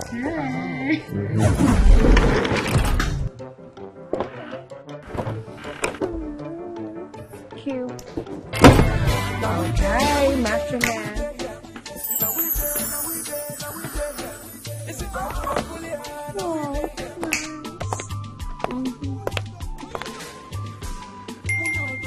Hey beautiful. Hi. Me, you, dinner in Dubai tonight. What do you say? In a world where news never sleeps, we're taking a giant leap into the future. We at TVC Communications are proud to introduce a new era in news broadcasting. But first, let me introduce my special friend, Olamide AI. Hi, Olamide Human. Is it time to come out yet? Yes, indeed it is. And you can bring your friends along. Meet our new AI anchors, speaking your language and sharing your stories. From English, good day. These are the news headlines, to Pidgin. Better country people, on a good evening. Yoruba. Ekaro, Ekodede Asikoyi, Shedadalabayi. Igbo. Ndewo, Auto Innovation. Ahambu Obada Samson Ejiro. And Hausa. Mutane na sanar da zuwa, sunana Raki Abdulkarim, kuma kana kallon TVC News. We are bringing the news closer to you. Faster, smarter, and always reliable. And together, we are shaping the future of news for every Nigerian, everywhere. Innovation, connection, and trust. The future of news is here. TVC News, first with breaking news. And now first in Nigeria with AI news anchors.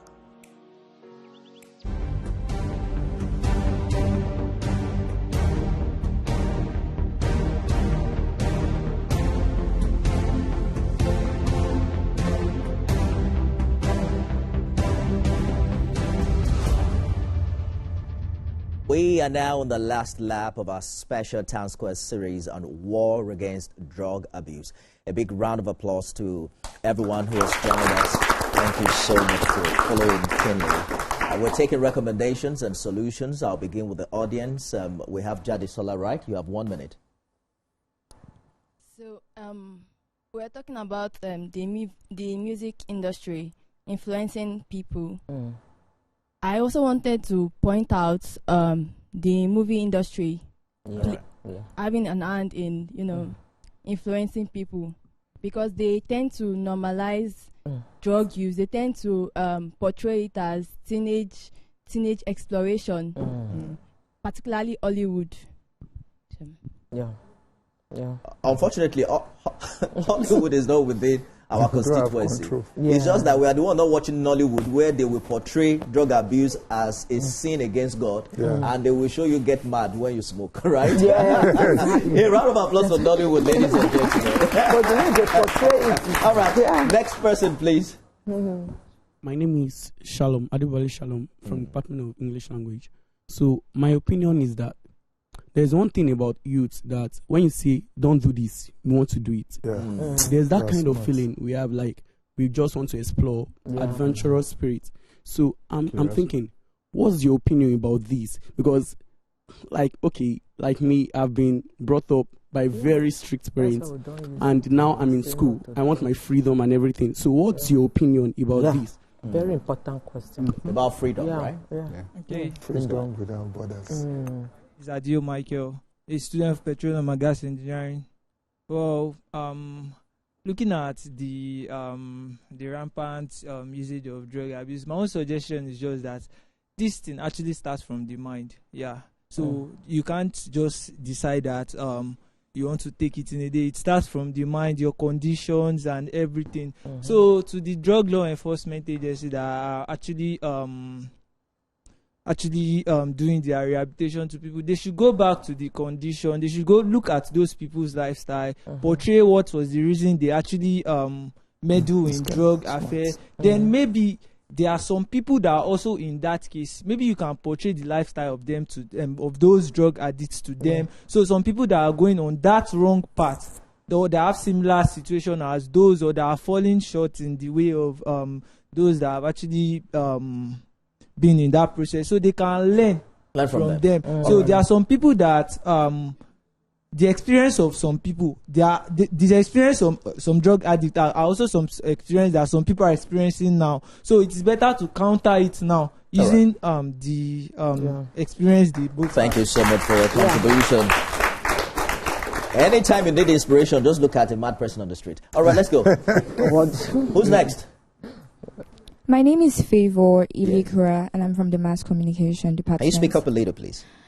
I think we're being a bit hypocritical, because indirectly, no matter how you try, we can't get rid of drugs or cannabis. I think we are not thinking about the mental issues and state of mind of a lot of people. We are not thinking about people that have PTSD, people with depression, people with a lot of other issues that no one ever considers. So when they go through all of this, there is no rehab, there is nothing close to us. So they think, okay, this person feels like this is a better way for me to do with it, so they go ahead with drugs.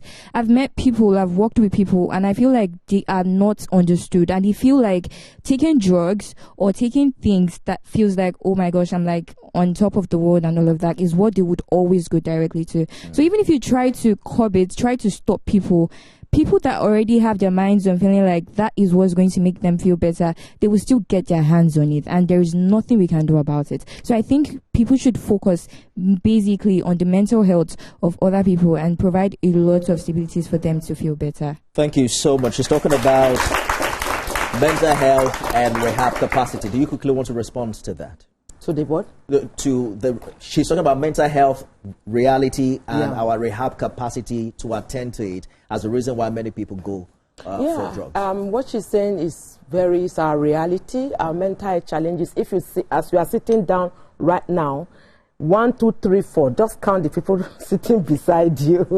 1 out of every 5 persons, rather, we have a mental health issue in their lifetime. Even though we don't like to acknowledge it. Even if you don't want to acknowledge it, God forbid, God is in control. 1 as you are sitting, just the 5 of you right now, 1 out of you we have. It doesn't mean that you must. It just means that there's a possibility. Why? Because they have your genetic predisposition. That's why when you go to the hospital, they will ask you, any history of hypertension, diabetes, and all that. So, and there are so many other things: stressors, financial constraint, relationship issues. You've been served breakfast. Today is Valentine's Day now. Some people will not. They are just suffering from heartbreak and so many other things. So, yes, the mental health issue must be looked into. We cannot be blinded to that. And for the fact that we are dealing with youth and they are the future, you can't take it as a soft conversation anymore.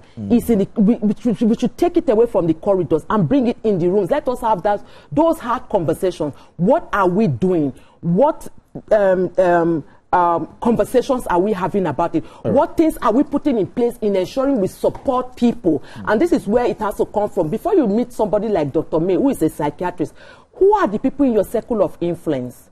Who are the trusted members that you can speak to? It doesn't have to be dad, mom, whatever. Who are those people? Who are the people that are your healthy support system? Don't just build a support system. Make sure it is healthy. So that when you are down that hole, they are pulling you up. And when you are up there, they are the ones clapping in for you. I think we should clap for us. All right. We have to allow Honorable Pella to return to his party. So we're just going to ask you what you think must change as we speak to resolve this huge challenge that we're battling with as a country. Thank you very much for protecting me, my brother. Thank you so much. I've been under so much pressure. They've been calling me here that I thought to give you a speech. And yes, I was just, discussing with the person a message that probably maybe we have to create some other time, to discuss, these ideas, because I believe this is actually an important topic, which definitely can either make us or mar us as a country. So, but from finding solutions to this problem, I want us to first of all focus on our thoughts. Our thinking must shift from criminalization to rehabilitation. That is the first important part. When people, we must be able to differentiate from the laws of the NDLEA as well, of the ones that affect, the drug users, from the drug traffickers. I think this is a very, very important part. So that, and also, for people to actually see that, the same way that you see, like maybe someone has a headache or something, is, they should, because a lot of people, even some parents, when they find out that, their child is becoming a drug user, instead of them, to be able to speak out, and they begin to come to hide these things. So we need to start giving it the way that we look at it as more like maybe it's like a sickness, that, requires some medical attention as well. And as I was speaking before as well, from all the monies, the assets that they seize from, drug traffickers, they convert these assets, to government revenue. I think by now they need to be using these assets to build rehabilitation center. They need to be using these, as resources for them to fund actually helping people out of, drug use. Thank you so much And there should also be incentive. Yeah. Okay. Thank you. Can't wait to run away. Absolutely. A round of applause again for Honorable Pella. Thank you so much.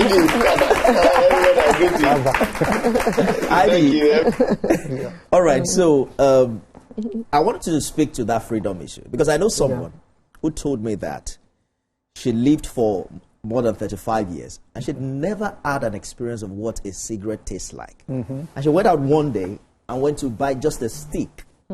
She's not interested. She just wants to smoke it and say, in this lifetime, I tasted it. Let me know what it feels like. So how do you respond to that freedom challenge for every young person? First, let us understand, by the way, shout out to the last the lady that spoke, because that really, she actually shared some of my sentiments. We need to understand that freedom without borders is going to become a problem. Because freedom is not really the ability for you to say there is nothing holding you. Freedom is actually your ability to choose what you are enslaved to. Your ability to choose that, yes, this one I am free with. the way we perceive freedom is my ability to just do anything and anyhow.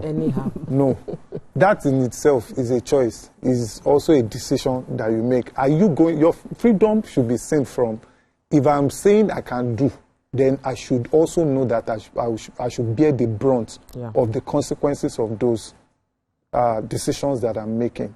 And, you know, I've been struggling with when I keep hearing rehabilitation center. It's good to have rehabilitation centers, but that is not the solution to this thing. I think she raised something that we need to pay attention to. We have a generation that even the most minute stuff gets them to be depressed. Yep. And this is no disrespect to that generation, because what that generation... You also mentioned the generation. Me, I'm a Gen Z, so they understand. So the generation, which my generation, which is what I think my generation needs to know better, is this is a generation that they have too much information. Yeah, technology. They have technology, they have everything, which it's supposed to be a blessing, but we are also not realizing that it's becoming a curse.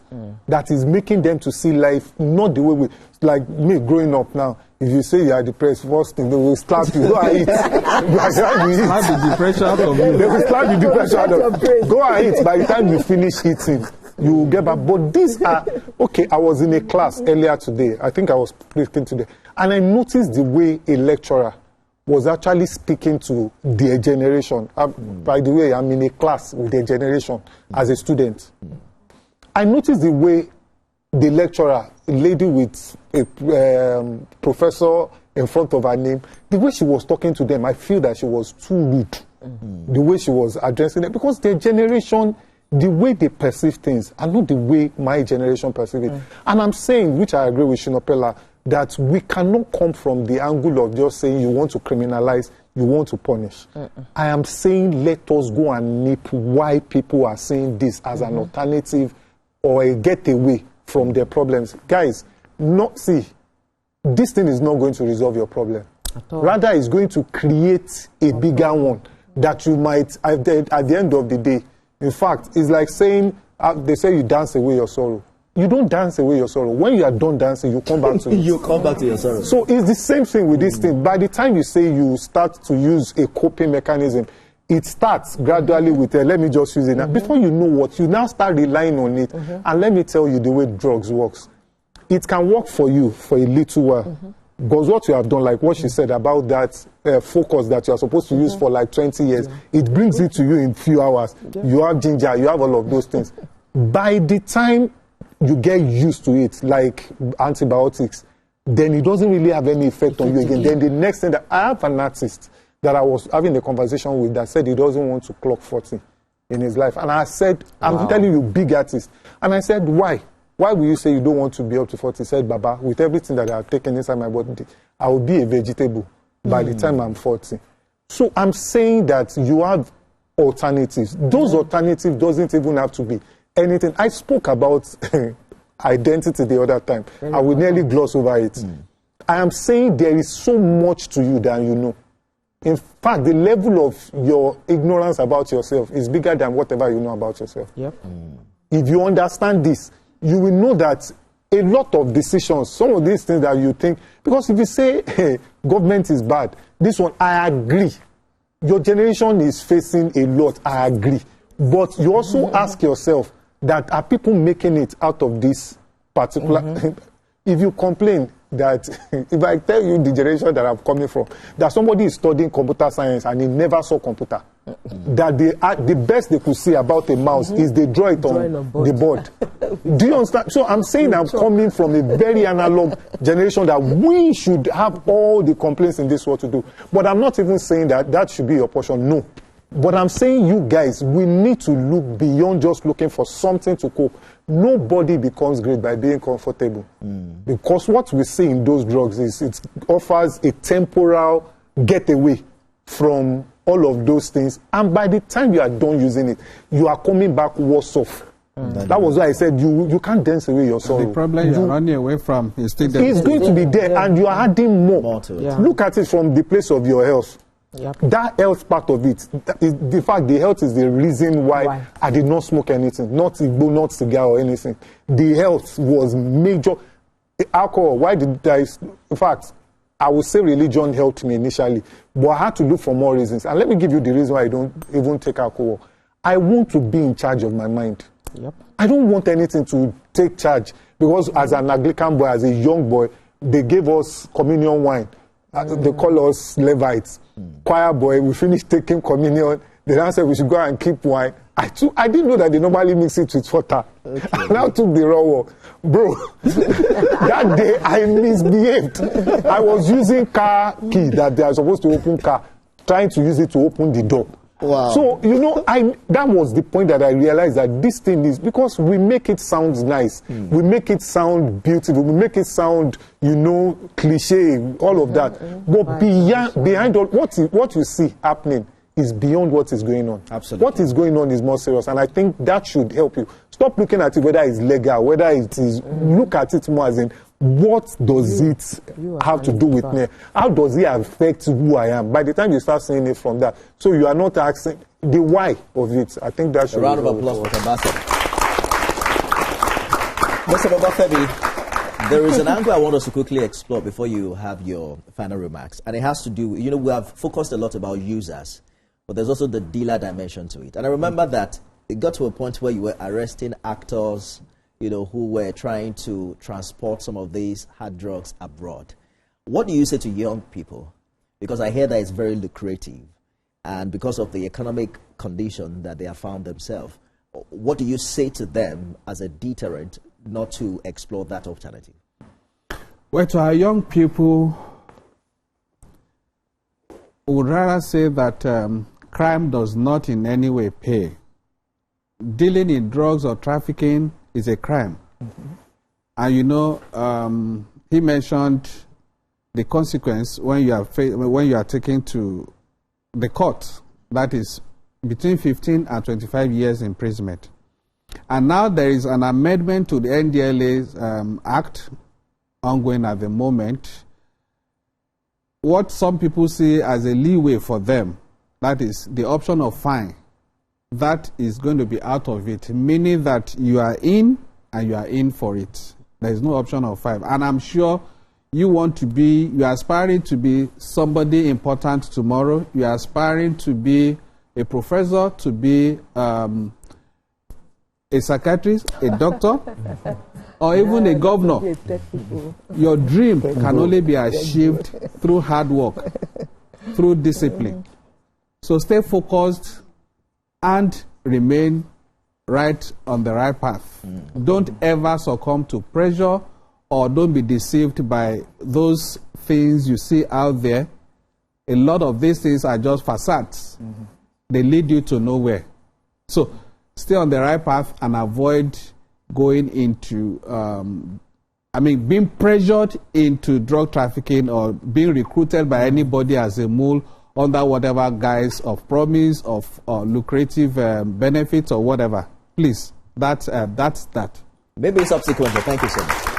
Maybe subsequently we'll bring somebody from the correctional centers to find out what really happens when people go to prison and return. You know, whether quality rehabilitation is actually happening there, or you go there and there you return differently. But I still have somebody talking about rehabilitation. Yes, somebody asked a question about NDLEA create. Okay, that 30 rehab centers. Absolutely, that's a far cry from what actually we need or what should be our reality. The agency at the moment we work with 30, but then we are grateful that the federal government has approved that the agency has additional 7. Which hopefully would be on board, additional 7 rehab facilities, which will be on board by before the end of this year. But beyond that, we're also working with state governments. Part of our recommendations to state government to have 1 rehab center in each senatorial district of each state, meaning that at least each state should be able to have 3. So that way we'll have we have sufficient, even though if you still look at the number of people that need help, because apart from rehab centers, the agency also has what we call, a call center. That call center, all the services, the experts you have in a physical rehab facility, they are available in our call center that you can access by calling our toll-free helpline, which is 0800 1020 3040. If you call that line, you have our counselors, clinical psychologists, psychotherapists, and psychiatric doctors. They work 24/7 at that center, and they attend to everybody, all of the people. Can you repeat the phone number again? The phone number again is 0800, that is 0800 1020 3040.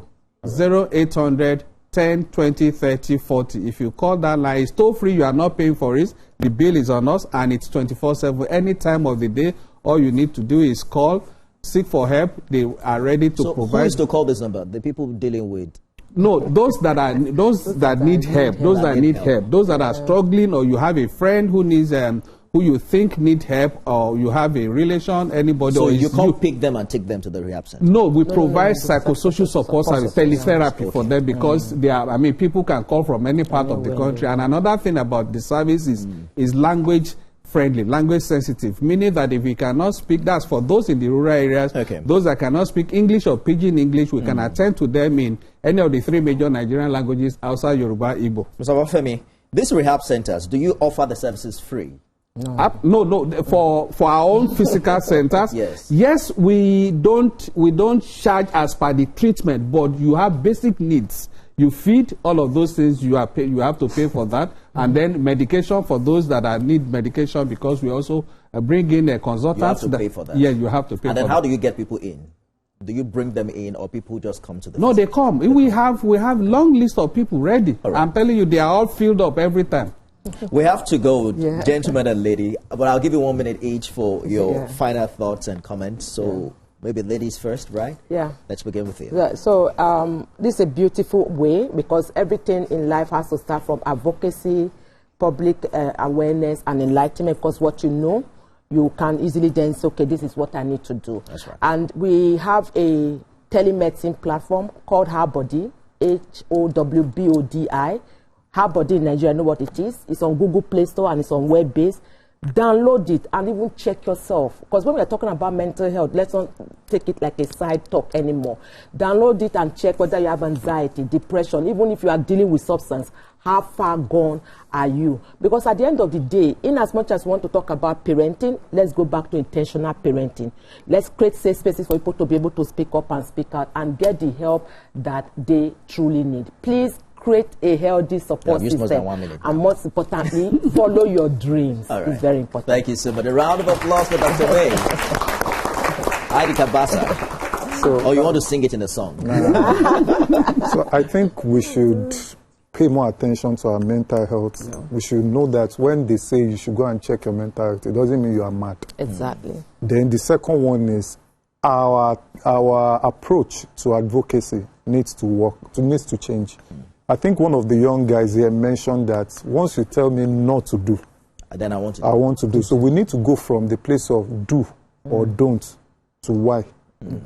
Why something should not be. Because I think if we can focus more on that, then the criminalization or trying to punish people for these things, we need to reconsider it. You can criminalize and punish the people that are selling.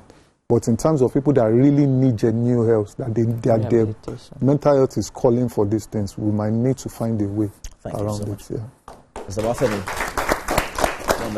Okay, my own will be just taking off from where I did stop. That is the why. Now, the reason why you should not experiment with illicit substances is the fact that once you go in there, you only know when you go in. You may not be able to determine when you come out. It's not a walk in the park.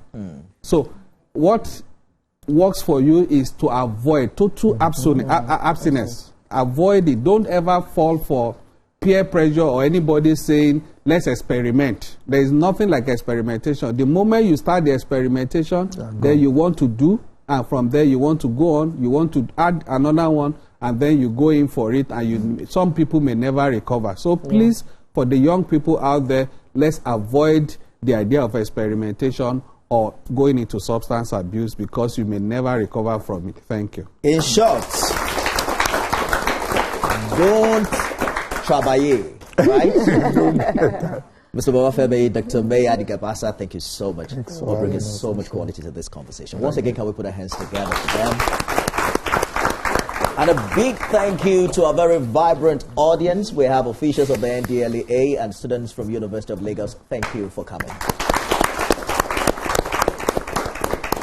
It's Vows Day, everyone. It's important that you celebrate this specially with no illicit substance. No smoking, no pills. Try to, make today different.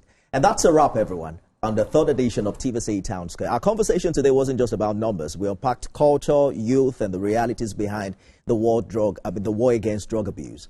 We have now challenged assumptions, confronted contradictions, and heard from those on the front lines, from policy to pop culture to mental health. Remember this, fighting the war isn't just about arrests or headlines. It's about brains, choices, environment, and accountability. Yours, mine, and all of us. Keep asking the hard questions. Keep the conversation alive on all of our social media platforms. Keep demanding change. I am Nifemi Oguntoye. See you again at the TownSquare.